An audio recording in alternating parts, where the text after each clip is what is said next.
Halo semuanya, selamat datang di video laporan praktikum mata kuliah Teknologi Pangan. Kami dari kelompok 3 akan membahas proses pembuatan kimchi, yaitu makanan fermentasi khas Korea yang kini mendunia. Namun, sebelum kami memulai video pembuatan kimchi ini, kami akan memperkenalkan anggota kelompok kami terlebih dahulu.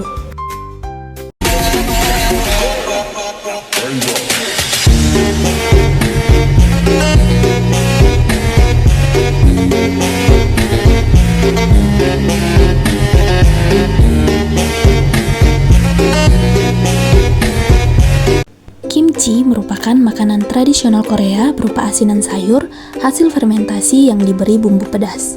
Fermentasi kimchi meningkatkan kandungan probiotik yang bermanfaat untuk kesehatan, pencernaan, dan sistem imun. Selain itu, kimchi kaya serat, antioksidan, dan nutrisi lain yang mendukung kesehatan tubuh. Kimchi tidak hanya terkenal karena rasanya yang unik dan manfaat kesehatannya, tapi juga menarik dari sisi teknologi pangan. Dalam pembuatan kimchi, kita memanfaatkan proses fermentasi spontan, di mana mikroorganisme alami seperti bakteri asam laktat bekerja mengubah gula dalam sayuran menjadi asam laktat dan senyawa lain yang bermanfaat. Nah, proses ini tidak hanya memberikan cita rasa asam dan segar kepada kimchi, namun juga berperan sebagai metode pengawetan alami yang aman dan sehat. Teknologi pangan dalam pembuatan kimchi meliputi pengendalian suhu, kadar garam, dan pH selama fermentasi. Semua faktor ini sangat penting untuk menghasilkan kimchi dengan rasa, tekstur, dan kualitas yang optimal. Selain itu juga, inovasi di bidang pangan juga memungkinkan produksi kimchi dalam skala besar dengan menjaga mutu dan keaslian rasa tradisionalnya. Daripada berlama-lama, yuk ikuti perjalanan kami dalam mengenal lebih dekat proses pembuatan kimchi dari sudut pandang teknologi pangan dan temukan bagaimana ilmu pengetahuan berperan penting di balik kelezatan kimchi.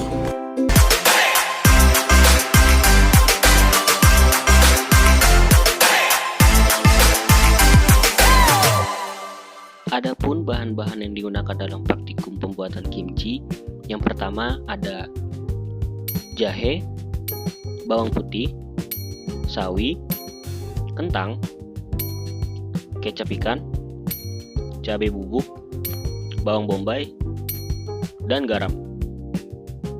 Kemudian untuk alatnya, yang pertama ada talenan,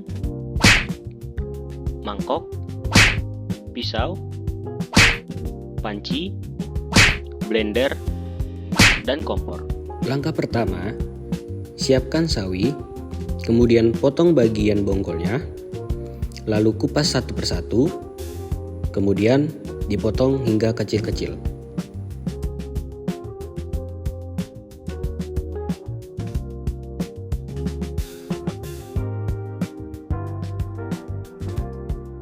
Setelah sawi dipotong kecil-kecil, letakkan sawi di mangkok hingga volumenya penuh. Kemudian, sawi dicuci hingga bersih di air yang mengalir. Setelah dicuci dengan bersih, sawi dimasukkan ke dalam mangkok besar. Kemudian diberikan garam.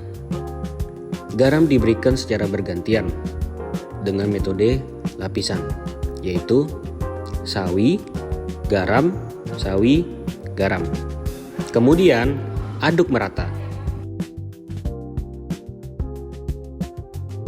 Setelah itu ditunggu hingga 1 jam di suhu ruangan.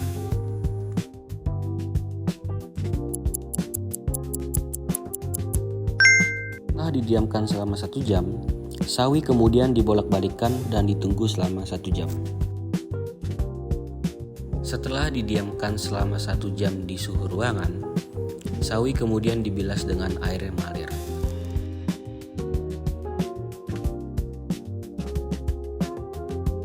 Kemudian, sawi dikeringkan hingga tidak tersisa lagi airnya.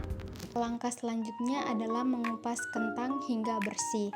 Nah, setelah kentang dikupas hingga bersih, kentang dipotong menjadi beberapa bagian. Setelah kentang dipotong menjadi beberapa bagian, langkah selanjutnya adalah mencuci kentang hingga bersih. Setelah kentang dipotong menjadi beberapa bagian dan dicuci hingga benar-benar bersih di bawah air mengalir, langkah selanjutnya adalah merebusnya dalam air mendidih hingga teksturnya menjadi empuk dan mudah dihancurkan. Setelah kentang matang dan teksturnya menjadi empuk, angkat dan tiriskan hingga airnya benar-benar berkurang, kemudian dihaluskan secara perlahan dengan cara diulek menggunakan ulekan atau alat penumbuk lain hingga diperoleh tekstur lembut dan merata tanpa gumpalan. Setelah semua bahan disiapkan, kupas bawang putih, bawang bombay, dan jahe hingga bersih dari kulit luarnya, lalu iris tipis ketiganya secara merata agar aroma dan rasa dapat keluar secara maksimal saat diolah pada tahap selanjutnya. Kemudian selanjutnya adalah memotong daun bawang tipis-tipis sesuai dengan kebutuhan.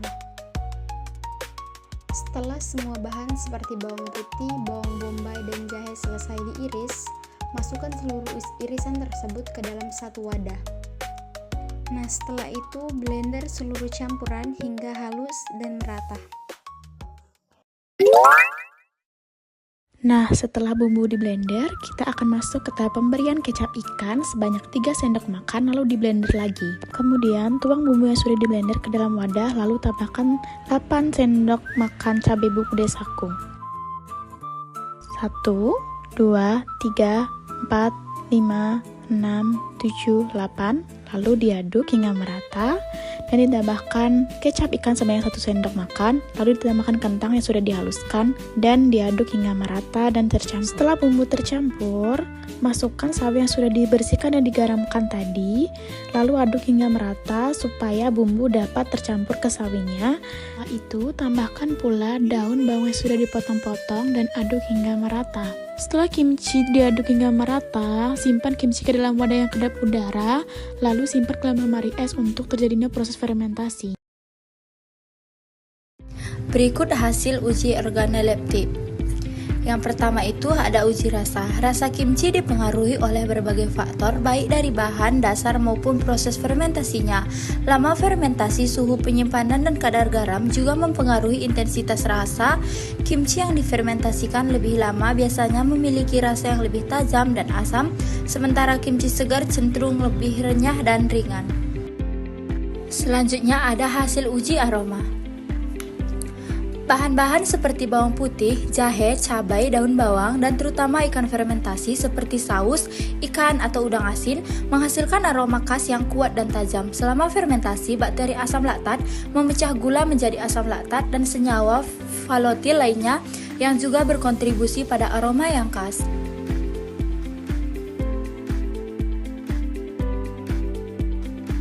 Selanjutnya ada hasil uji tekstur. Tekstur kimchi sangat dipengaruhi oleh jenis bahan baku yang digunakan, terutama jenis sayuran seperti sawi putih atau lobak, serta proses fermentasi yang berlangsung. Kandungan airnya, tingkat kematangan, dan ketebalan sayuran akan menentukan apakah kimchi terasa renyah atau lembek.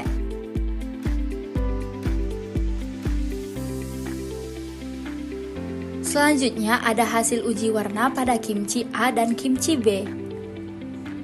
Warna kimchi dipengaruhi oleh berbagai faktor, terutama jenis bahan yang digunakan dan proses fermentasinya. Selama fermentasi, terjadi perubahan kimia yang dapat memperkuat atau memudarkan warna, tergantung pada suhu, durasi, dan tingkat keasaman.